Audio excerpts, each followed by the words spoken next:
নারী স্বাস্থ্য বিষয়টা আমাদের সমাজ কিংবা পরিবারের জন্য খুবই গুরুত্বপূর্ণ। নারীরা তাদের জীবন জুড়ে বিভিন্ন ধরনের স্বাস্থ্যগত চ্যালেঞ্জের মুখোমুখি হন। বয়সন্ধিকালে এবং গর্ভাবস্থায় হরমোনাল পরিবর্তন থেকে শুরু করে মেনোপজ এবং বার্ধক্য পর্যন্ত। এই চ্যালেঞ্জগুলি কেবল শারীরিক নয়, এগুলি মানসিক স্বাস্থ্যের ওপরও প্রভাব ফেলতে পারে, বিশেষ করে মাতৃকালীন স্বাস্থ্য ও কৈশোরকালীন স্বাস্থ্য পরিচর্যায়।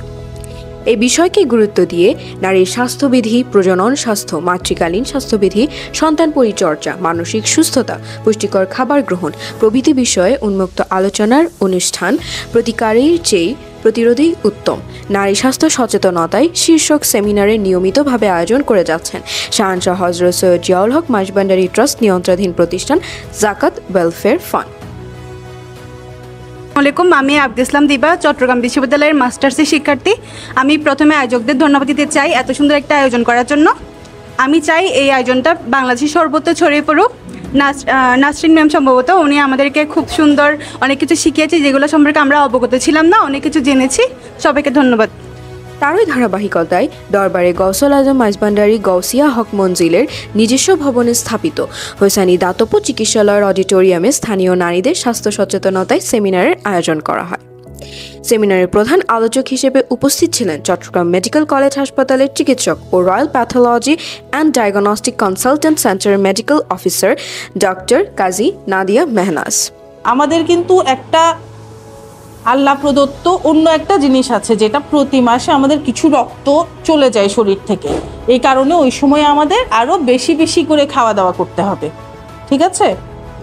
দুধ, ডিম প্রত্যেকটা নারীকে অবশ্যই প্রতিদিনের খাবারের তালিকায় থাকতে হবে। হ্যাঁ, সেমিনারে অংশগ্রহণকারী গৃহিণী ও কিশোরীদের শরীরবৃত্তীয় স্বাভাবিক বিষয়গুলি নিয়ে প্রচলিত কুসংস্কার ও ভুল ধারণার অবসান হয়।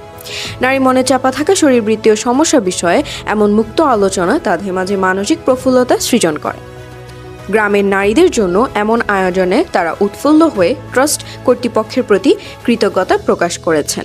এ সময় জাকাত ওয়েলফেয়ার ফান্ড ও দাতব্য চিকিৎসালয় পরিচালনা পর্ষদের কর্মকর্তাগণ উপস্থিত ছিলেন। আসসালামু আলাইকুম, আমি জান্নাত, আমি একজন গৃহিণী। আজকে এই প্রোগ্রামে এসে আসলে আমরা অনেক বেশি খুশি, অনেক অজানা কিছু জানতে পারলাম। ধন্যবাদ জানাই জাকাত ফাউন্ডেশন এত সুন্দর আয়োজন করার জন্য। এটাতে আসলে আমাদের অনেক কিছু অজানা বিষয় আমরা জানতে পেরেছি।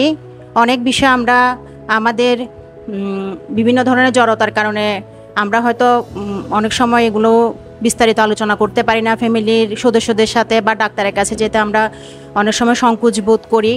আবার শিক্ষিত হয়েও আমরা অনেক সময় এইসব বিষয় এড়িয়ে চলি, যেগুলোর কারণে আমরা হয়তো বড় ধরনের একটা সমস্যার সম্মুখীন হই, যেটা হয়তো আর কখনো আমাদের ওটা প্রতিকার বা করা সম্ভব হয় না, এবং আমাদের পরিবার হয়তো অনেক